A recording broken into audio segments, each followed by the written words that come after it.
Sister مزید کچھ کہنا؟ جی آغا، ایک تو جی آغا، تو ایک تو آپ نے آغا اپنے اس بات کی کہ ان کو لوگ مجتہدین کو لوگ دیتے ہیں، خمس دیتے ہیں.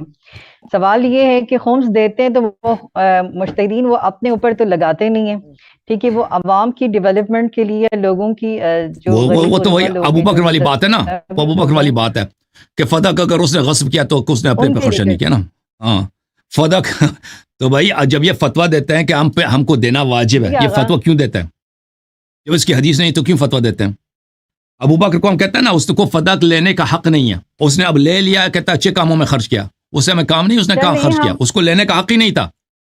چلے آغا اگر ہم خمس نہیں دینے کا وہ ہے تو آپ کہہ رہے ہیں کہ وہ خرچ کرتے ہیں، اللہ جانتا ہے، اللہ جانتا ہے. ایک متقی عالم ہے قوم کا، وہ خود کہہ رہا تھا اپنی آنکھوں سے، کہتا ہے وہ امریکہ بھی آیا، امریکہ بھی دیکھا، کینیڈا بھی دیکھا، یورپ بھی دیکھا، اس نے وہ خود مجھے اپنے آنکھوں سے دیکھ رہا تھا، کہہ رہا تھا ایک مرجع ہے، اس کا بیٹا ہے، کیونکہ وہ مرجع کا سارا اس کا پیسہ اس کے بیٹے کے ہاتھ میں تھا.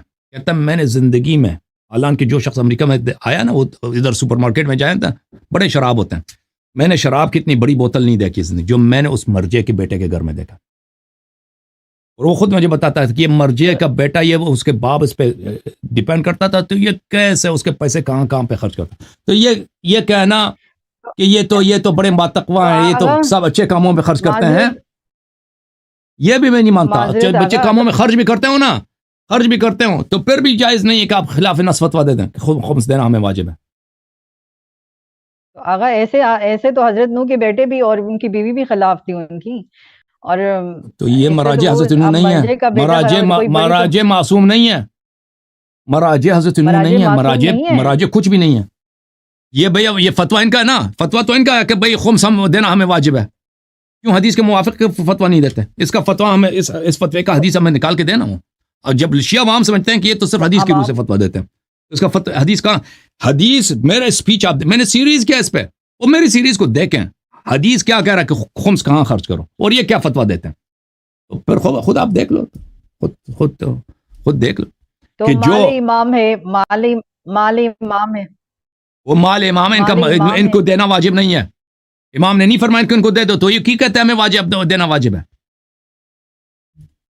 امام زمانہ نے یہ ایک ٹرینڈ، تو پھر ٹھیک ہے، پھر وہ اگر اس کی کوئی حدیث ہے، علماء دیکھ رہے ہیں، میں نے $2 لاکھ کا نام کیا نا، تو آپ لوگ جو مراجع کو مانتے ہیں، آپ کے علماء ہیں، وہ جا کے اگر پیسے نہیں چاہیے تو کم از کم مجھے شرمندہ کرنے کے لیے وہ حدیث نکال دیں کہ بھائی یہ اس دلیل کے روپ پہ مراجع کو مال امام دینا واجب ہے.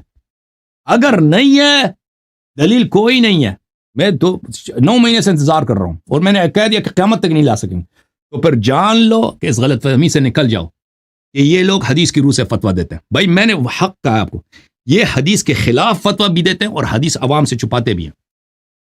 تو ان کا کیا کردار بنا نا بلعام باعور کا، ان کا کردار وہی ابو حنیفہ. یہ لوگ ابو حنیفہ جو لوگ اہل بیت علیہ السلام کی تعلیمات کو آپ سے چھپاتے ہیں اور اس کے خلاف فتویٰ دیتے ہیں، ان کو آپ کیا کہیں گے؟ وہی ابو بکر یہی ہیں، عمر یہی ہیں، عثمان یہی ہیں، معاویہ، یہ سب کچھ ہیں، یہی ہیں آپ کے مراجع. اس کا تعارفات اپنی جگہ، لیکن حق وہی ہے. تو اس کا سلوشن بھی تو بتائیں آگا. سلوشن یہی میں نے عرض کیا نا کہ آپ جو رسول اللہ صلی اللہ علیہ وسلم نے فرمایا کہ آپ میرے اہل بیت کی اتباع کریں، اہل بیت علیہ السلام کی اتباع کریں، لوگوں کی بولنے کی اتباع نہ کریں. علماء کا کام ہے کہ شیعہ عوام تک اہل بیت علیہ السلام کے احادیث پہنچا دیں. جو عالم آپ کو حدیث پہنچاتا ہے، حدیث سناتا ہے، سنت سناتا ہے، اس کی بات سنیں. جو فتویٰ دیتا ہے، فتویٰ نقل کرتا ہے، اس کی کوئی ویلیو ہی نہیں ہے، وہ آپ کو دین سے دور کر لیتا ہے، وہ غلط راستے پہ آپ کو لے کے جا رہا ہے. تھینک یو سسٹر، اب دوسروں کی باری ہے. تھینک یو میری بہن، اللہ آپ کو جزائے خیر دے. تھینک یو، اللہ آپ کو عزت دے. Thank you.